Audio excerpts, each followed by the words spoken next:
Thousands of vacationers were kept out of the ocean this Labor Day after several great white sharks were spotted off the coast of Cape Cod. At least 4 beaches were closed near Chatham, Massachusetts, but there were some people smiling by the water's edge, the biologists trying to track those sharks.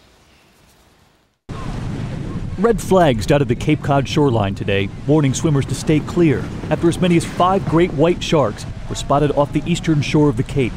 There was disappointment for swimmers, but renewed excitement for the scientists who have long tried to track the ocean's most mysterious predator. We know it's here every summer, but it's very hard for us to find it. They're elusive, we don't know what they're doing, and we can't answer a lot of questions about their biology and habitat. Nothing's like working with the shark in your backyard. Shark! The sharks were seen not far from the spot where Hollywood once scared us with Jaws. You're gonna need a bigger boat. Wish us luck. Today, biologist Gregory Skomal and his team got a real-life look, snapping pictures, and for the first time ever in the Atlantic, tagging 2 of the sharks with a device that will now track their whereabouts. Once the tag comes off, it then reports back to us the data that it's collected during its deployment. So then we can recreate the patterns of the shark in terms of where it was in the water column and where it traveled. At that point, we can then start to really figure out what's going on. So little is known about the elusive great white. Why these waters? Why now? Scientists suspect they may have an appetite for the thousands of seals who choose the waters off the Cape as their seasonal resting stop. Shark attacks on people are rare. The last deadly one off the coast of Massachusetts was in 1936. Still, vacationers were cautious.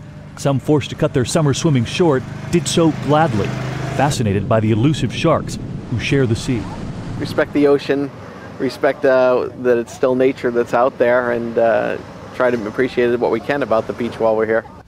The team told us that those devices the sharks have been tagged with are on a timer. They'll actually automatically release from the sharks and then rise to the ocean surface sometime in January, revealing their journey long after their summer stop at the Cape. We're going to have much more of our conversation with the scientists and what they hope to find when those devices do come up in the water, and that'll be at our blog, The World Newser, at abcnews.com. Ever since the movie Jaws came out 34 years ago, hard to believe it was that long ago, isn't it? Lots of summer beachgoers cast a wary eye on the ocean before venturing into the water.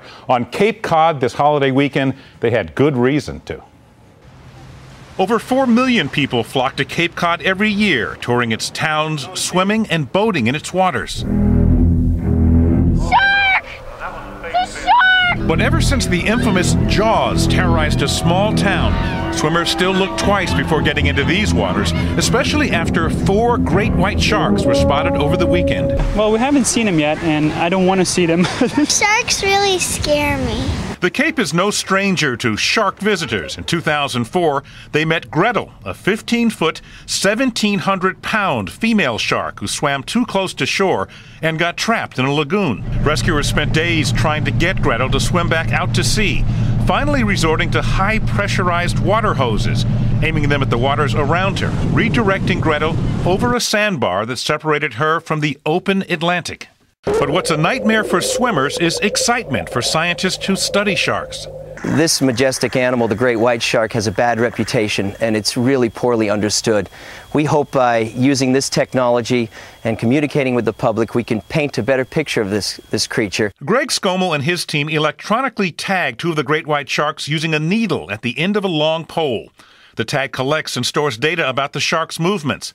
A built-in timer set to go off this January will automatically detach from the shark and then send the data back to Greg using satellite technology. And by doing this kind of tagging, we can describe what's the habitat of the white shark in the Atlantic Ocean. Where does it go seasonally? What does it do? What depth does it like to be at? And that's some comfort for spooked vacationers who are leaving the Cape as summer draws to an end. At least they'll know what the sharks are up to.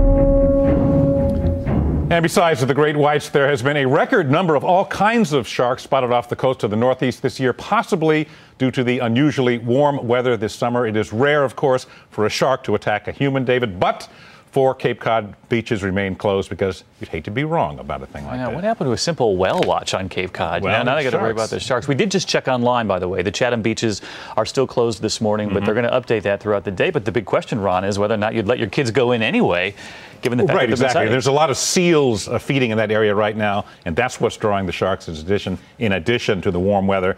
Don't go in the water is the safest thing.